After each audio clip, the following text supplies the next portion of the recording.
What up, it's your boy Frank the Tank, aka Mr. Trying to Get That Money in the Bank. This is, I don't even know how many attempts I've tried to put videos on YouTube now using iOS, which is something that I'm not really good at. I'm old, let's face it. But first off, I'd like to welcome you all to the Apophis Car channel, DIY channel for your ordinary and everyday type of guy kind of deal, you know what I'm saying? So what we do here is we do a multitude of things. One, hold on, I'm walking you back on my camera because my glove is full of grease, and my camera woman, wherever she may not be named yet right now because she's out of picture. Anyway, what I'm doing today is I'm working on my dad's 2007 Lexus rx350.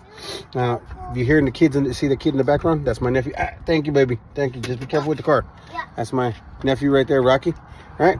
So what we're doing today is my dad said, and I should do a customer states, but no, it's my dad. So technically he's not really a customer because he don't pay for nothing.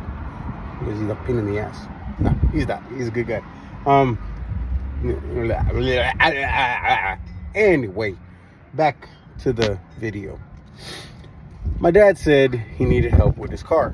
And I said, okay, Dad, well, what's going on? He said, something with the brakes. And I was like, cool. That's literally all he gave me. Something with the brakes.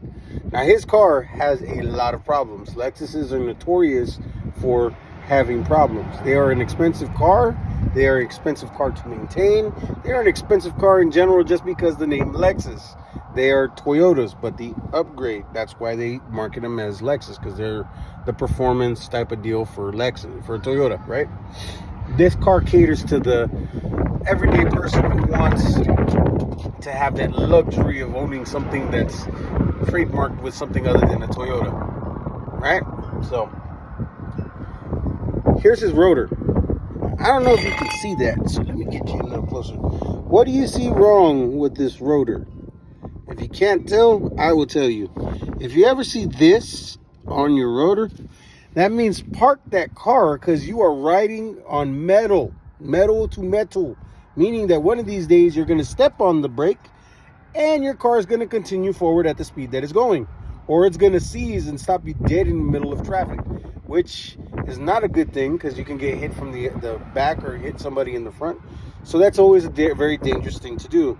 So this rotor, while it might be able to be turned, I would not recommend it because of the unevenness right here. The heat transference from metal to ceramic on metal is going to be so much so that this is more than likely warped. Luckily, on the back of his rotor, it still looks semi-decent. But we're not going to risk that. Trash is trash for a reason. Anyway, the other thing that I noticed when I came down here, because like I said, my dad, he's a little bit older in age and he doesn't take care of things as quickly as he should or as much as he could because he's, you know, on disability kind of stuff. So what else do you see wrong?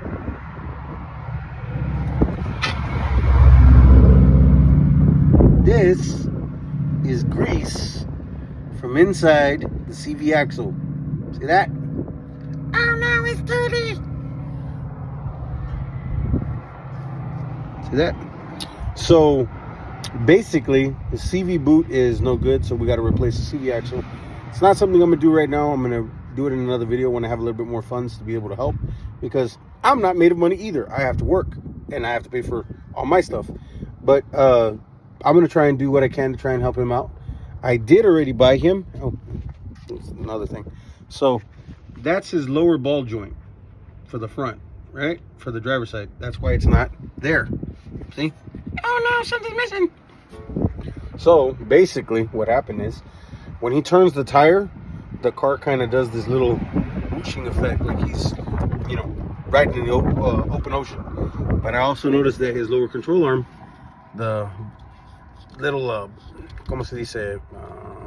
Chingada madre. I forgot. They're called rubber grommet pieces. I know, I'll remember the name in a minute, but they're basically, he needs a lower control arm. Not right away, but he's gonna need it because that's tearing. You can see that's tearing. It's no good. It'll last him probably long enough until I get another check, and then I can see how much these things are going to cost, because lower control arms are always hella expensive. His rotor, his hub bearing assembly seems okay.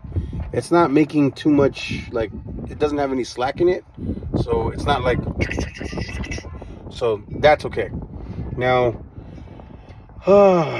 with that being said, I'm gonna finish doing this side, and then I will walk you through when I'm doing the other side, because I'm also going to be changing the brakes and I'm putting rotors on it. So I just wanted to give a little video to show exactly what it is that's going on. I will give you a more detailed description when I'm over there, and I have my camera woman wherever she or may not be, and then when she comes and she starts recording me, then I'll be able to actually do what I got to do. But for right now, this is just the intro, so stand by and let me get this done.